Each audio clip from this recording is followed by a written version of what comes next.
વડોદરામાં તાંત્રિક વિધિના બહાને 17 વર્ષની વિદ્યાર્થિની પર દુષ્કર્મ આચરવાનો ગંભીર આરોપ સામે આવ્યો છે. પીડિતાએ હિંમત બતાવી ઘટનાનો વીડિયો બનાવતા સમગ્ર મામલો પ્રકાશમાં આવ્યો હતો.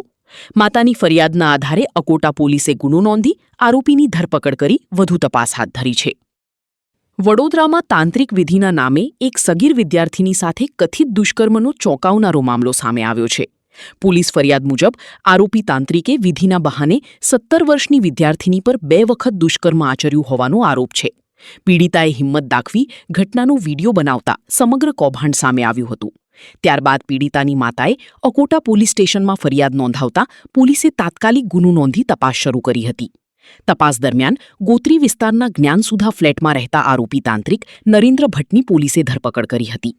કાયદાકીય કાર્યવાહી પૂર્ણ કર્યા બાદ આરોપીને કોર્ટમાં રજૂ કરવામાં આવ્યો હતો, જ્યાંથી તેને જેલના હવાલે કરવામાં આવ્યો છે.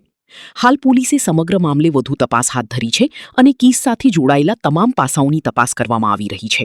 સદર બાબત મારી પાસે જે ભોગ બનનાર દીકરી છે એના મિત્ર સાથે આવેલી હતી અને પોલીસને આવીને જાણ કરતા કે મારી સાથે આવું કૃત્ય કરવામાં આવ્યું છે. એ બાબતે અમને ઘટનાની તાસીર આવતા અમે લોકોએ સામેવાળાના મધર ફાધર અને જે આરોપી છે એની પૂછપરછ કરતા અને ખરાઈ કરતા આ ઘટના ધ્યાને આવતા અમે ગુનો દાખલ કર્યો છે.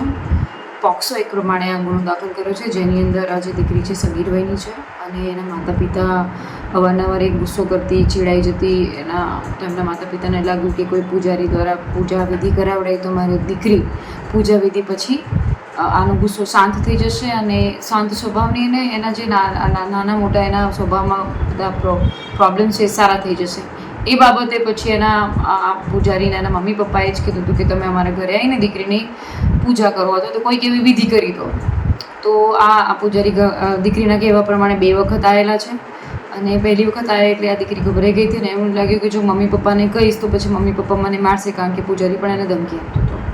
પછી બીજી વખત એને એના મિત્રની મદદથી પછી એણે સમહાવ કેવી પણ રીતે એણે કેમેરા ગોઠવી અને મોબાઈલ કેમેરાથી એણે આ આખી ઘટનાને કેપ્ચર કરી હતી અને પછી એના મિત્રની મદદથી એ અમારી પાસે આવી હતી અને અમે તરત ગુનો નોંધી અને આરોપીની ધરપકડ કરી અને એના પ્રમાણે ગુનો નોંધીને પોક્સો એક કલમ હેઠળ એની અટકાયત કરી છે.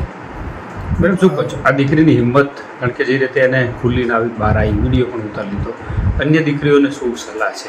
બિલકુલ આ મા બાપ માટે પણ એક લર્નિંગવાળો કિસ્સો છે, દીકરીઓ માટે પણ છે. તમારી સાથે કોઈ આવું કૃત્ય થતું હોય તો તમે ખુલીને બોલો. આવા પિશાચોને, આવા ખોટા માણસોને જેલના સળિયા પાછળ મોકલવા જોઈએ, એમના વિરુદ્ધમાં ગુનો દાખલ થવા જોઈએ. સાથે સાથે જે મા બાપ છે બાળકો સાથે, નવી તમારી ટીનેજર જનરેશન છે એમની સાથે હેલ્ધી કમ્યુનિકેશન રાખો, એ તમને કહી શકવા હોવો જોઈએ.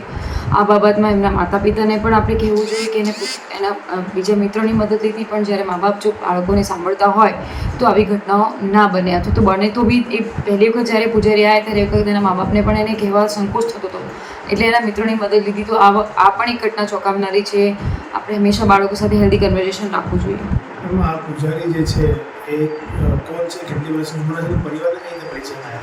લગભગ આ નાનકડું કોઈ મંદિર છે એવું અમારા ધ્યાને છે અને આ પરિવારના જે એના દીકરીના પિતા છે એમને ઓળખતા હતા દૂરથી, એટલે બહુ નજીકથી નહોતા ઓળખતા પણ વાયા ઓળખતા હતા. તો એમને લાગ્યું કે ઘણા બધા લોકોના કામ થયા છે તો અમારી દીકરીનો સ્વભાવને પણ શાંત કરી દેશે અને એમનામાં દીકરીમાં જેટલી બધી ખામીઓ છે એ બધી સારી થઈ જશે. એ બહાને એમને ઘરે બોલાવતા હતા અને ઘરે બોલાવ્યા પછી અલગ રૂમમાં લઈ જતા હતા. એટલે પછી આ દીકરીનો વિરોધ કર્યો અને બીજી વખત મેં એને પુરાવા એકત્રિત કરેલા.